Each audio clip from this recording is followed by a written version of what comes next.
I would place it in the portable power station category. It is best for people who want serious, dependable power off the grid, and for anyone who wants a straightforward home backup that does not feel like a science project. If you camp, take road trips, have a small camper van, or you simply want a steady backup for storms, this is built for those needs. It is not a tiny battery bank for phone emergencies. It is a real power source that can handle appliances and a pile of devices at the same time. The design is exactly what I want for gear I rely on. It has a rugged, mostly black shell with yellow accents that actually help me spot it in low light. The handle is big and feels secure, so lifting it is not awkward. It does have some heft. It is a little over 30 pounds, and I feel that every time I move it from the garage to the car.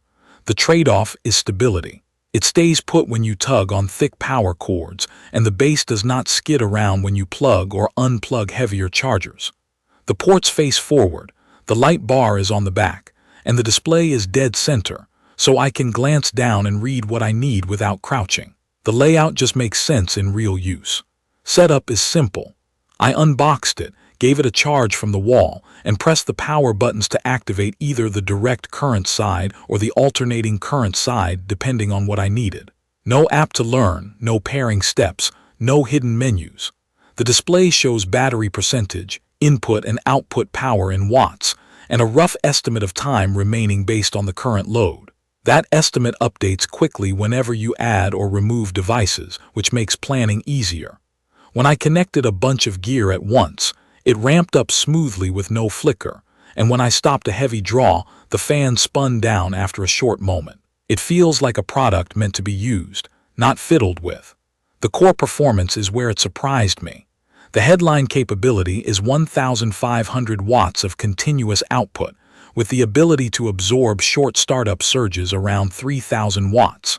In plain terms, that means it can run most home appliances that regular people care about, and it will not panic when those appliances have a brief spike as they start. The power management is smart. When I pushed it with the air fryer and the small heater together, instead of tripping, it balanced the draw to stay under the continuous ceiling. That kind of behavior matters in actual life because it prevents a sudden shutdown mid-cook or in the middle of trying to warm up a tent. The battery chemistry is lithium iron phosphate. That matters for safety and longevity. It is more stable, less prone to thermal issues, and it can handle well over 3,000 charge cycles before you start noticing any real drop. For something that you might charge and discharge all year, that is a meaningful difference. The capacity in the base unit is 828 watt-hours, which is enough to run a 100-watt device for close to 8 hours in a perfect math situation. Real life is not perfect math, but it gives you a feel for what the battery can do. If you need longer run time, there is an expansion option that takes total capacity to well over 2,000 watt-hours when you add the extra battery. That expands the practical use from a long day into a weekend without scrambling for a recharge. Charging options are flexible. The wall charger took me from empty to roughly 80% in about 4 hours, which is fast enough to top it up between uses. In the car, the input hovered around roughly 75 watts with the engine off, and it ticked a bit higher with the engine running, which worked nicely on a road trip where driving time is free charging time. With solar panels, the input is rated up to around 200 watts. On a clear day, I saw it pull solid power from a pair of panels, and it handled cloud cover without hiccups. If you live on solar a lot, I would call 200 watts a practical ceiling, not a bragging number, so set expectations accordingly. The ports cover everything I actually use. There are 3 alternating current outlets, which meant I could plug in the air fryer, a laptop charger, and still have a spare outlet without reaching for a split cable. There are 4 universal serial bus type, a ports for accessories, and 2 universal serial bus type C ports that deliver up to 100 watts each. So my laptop and tablet charge at full speed without bricks. The 12-volt car port is regulated, which is important for sensitive gear like coolers. There are 2 direct current barrel connectors that I used for some camera battery plates. Nothing felt like an afterthought. The rear light bar is brighter than I expected and has a steady mode, a dimmer mode, and an emergency flash pattern. I used it to light a picnic table at night and to see what I was doing while plugging in cables behind a shelf during a power outage.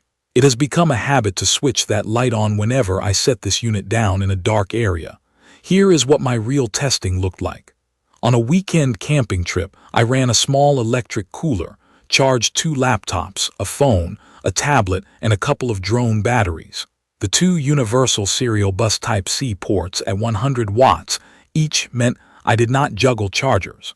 The cooler on the regulated 12-volt port ran without the temperature swings that I sometimes see on cheaper stations.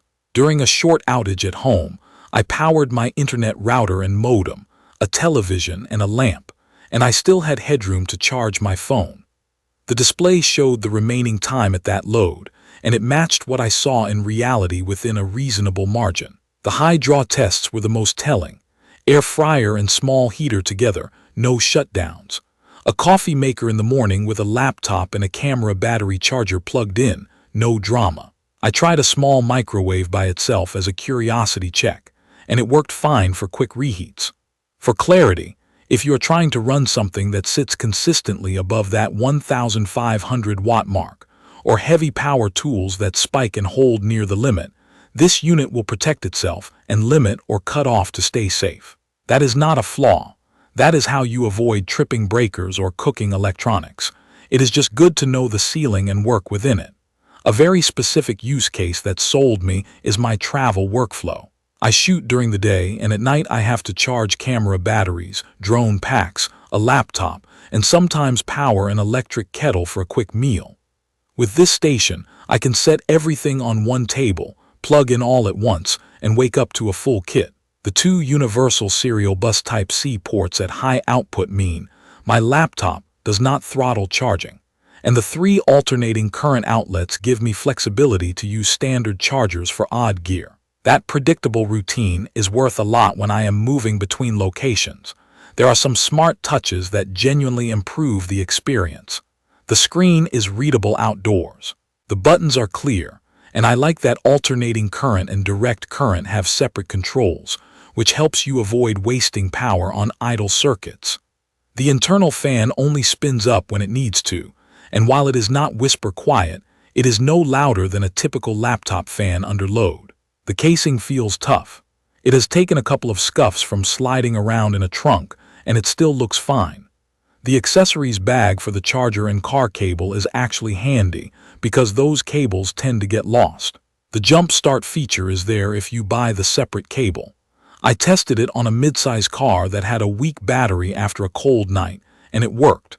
I wish that cable came in the box, because that is the moment when having it ready would save a headache. I do have a few nitpicks. The weight is a real factor if you carry it up and down stairs a lot. It is manageable, but I would not hike with it. The fan does spin up and is noticeable in a quiet room after a heavy draw, so do not expect silence while brewing coffee in the middle of the night. The solar input cap of around 200 watts means you should plan charging windows if you are trying to be fully solar. With the expansion battery, you gain a lot of capacity, but you also add more weight, so plan storage and lifting with that in mind. After several weeks of use, it has been consistent and drama-free. No random shutdowns, no error codes, and no weird behavior. The power meter is honest, the outlets feel solid, and the ports do not wobble. I did not baby it. It rode in a trunk, sat on dirt, handled a light drizzle under a canopy, and kept doing what I needed. The combination of safe lithium iron phosphate chemistry, sensible output limits, and a layout that favors real tasks over flashy features makes it easy to recommend. If you are a camper, a weekend tailgater, or someone who works out of a car and needs reliable power for tools and electronics, this will cover you. If you want a simple home backup to keep a router, lights, and essential devices running during outages, it fits that role too, and the expansion option stretches it into multi-day territory. If you plan to run very heavy tools or power-hungry desktops for long sessions, you should look for something with a higher continuous output. For the balance of safety, durability, and genuine utility, this one hits a sweet spot. Please check the comments section for detailed information about the VTOMAN Jump 1500X. Thank you for watching.